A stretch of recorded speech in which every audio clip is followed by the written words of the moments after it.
So we've got this hump wheel that we are about to send off to warranty. There's a really interesting case study here. In normal situations, we would just replace the spoke. That's when we started to uncover more and more potential problems, literally pulled the side out. Nearly all of the spokes are showing signs of cracking, but the long-term fix of this actually gets quite complicated. Is that the spokes here on the drive side are meeting the rim at such a tight angle, reduce this angle ever so slightly, this little dotted line that I've drawn here. If I had built this in my shop, I would have built it and went, you know what, I can't give that to a customer. So we've got this hump wheel that we are about to send off to warranty, but before I do, I thought I'd just get in front of the camera because there's a really interesting case study here to look at. Now, the sort of backstory to this, the customer came in and said he's broke a spoke. Don't really think much of that. The spoke broke, I've got it here in front of me. And in normal situations, we would just replace the spoke. In fact, Hunt are kind enough to send multiple spokes out when you buy a set of wheels. That's what we thought we'd do.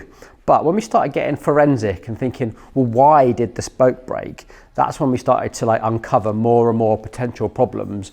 And we called a stop on it and actually said, you know what, I need to call Hunt. You can't just phone them actually, you have to book a phone call for them to call you. Anyway, we did that, had a really good chat, talked through the issue. Hunt had taken this back under warranty to fix this issue.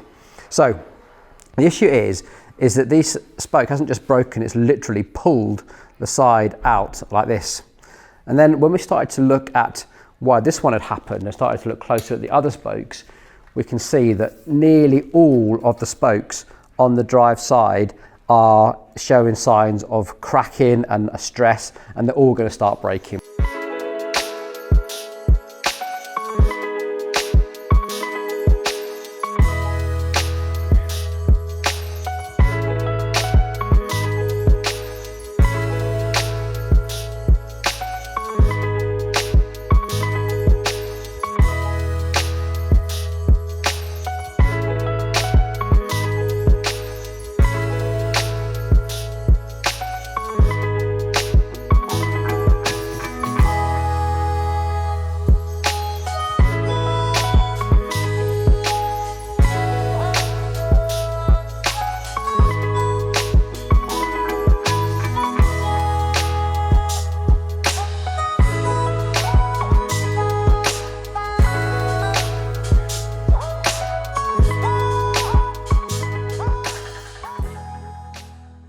Why we got on the phone to Hunt and said this is going to happen again and again and again, and we explained it to our customer that we could just fix it once, and every time we fix it we've got to remove the rim tape, repair it, true it, tension it, etc., put the rim tape back on, and that labour cost adds up and this is going to keep happening. So we've spotted the problem and said, okay, we need a long-term fix, we can't just keep going on replacing spokes. But the long-term fix of this actually gets quite complicated, but in reality, this probably shouldn't have left Hunt's factory like this. In fact, if you're a bike mechanic, a wheel builder, you would have spotted this fault instantly and probably wouldn't have let this wheel out of your shop, because what is happening is that the spokes here on the drive side are meeting the rim at such a tight angle that it's putting a whole load of stress onto the sidewall of the spoke nipple, which is causing them to just crack and rip out. Now, the reason this is happening is a factor of multiple things. One, this is an asymmetric rim. So the spoke holes here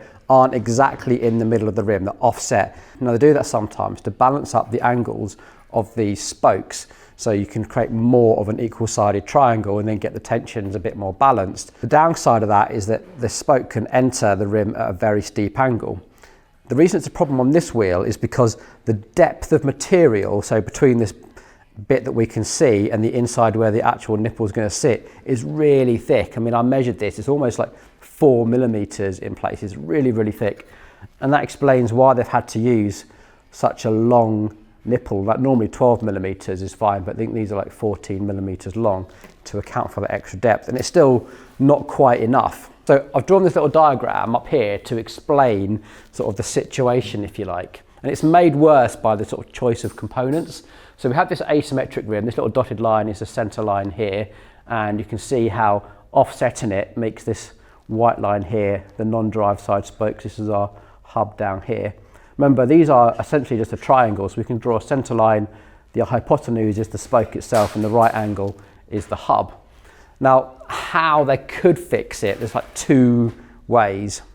The first way is they could go to a hub with a smaller flange. So if you see here on the drive side, the flange is bigger than here on the non-drive side. And if they went to a hub, a bit like this Shimano one, where the flanges were a little bit smaller and equal on both sides, you'd effectively reduce this angle ever so slightly, this little dotted line that I've drawn here. That might just be enough. And I think if I had built this in my shop, I would have built it and went, do you know what, I can't give that to a customer.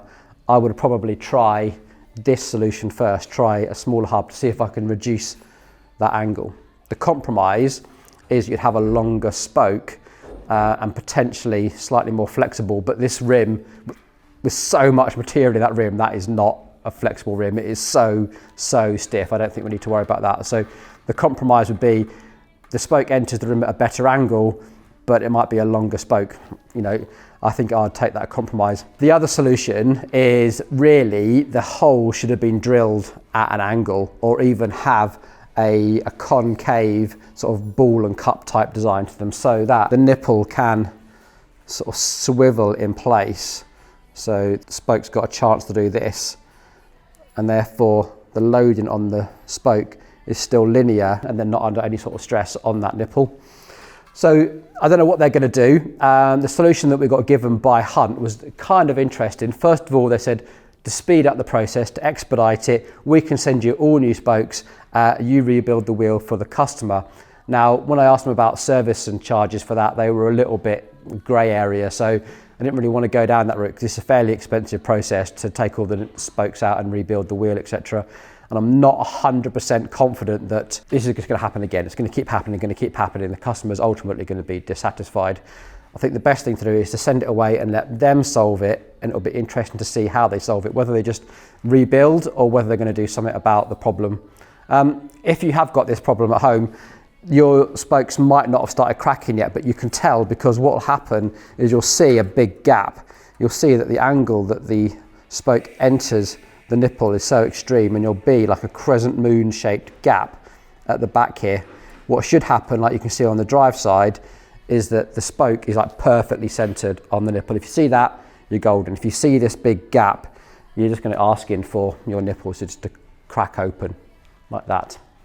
So there we go. I'll try and keep you updated as to what happens with this Hunt wheel, but otherwise I hope you found that interesting and have learned something from the video.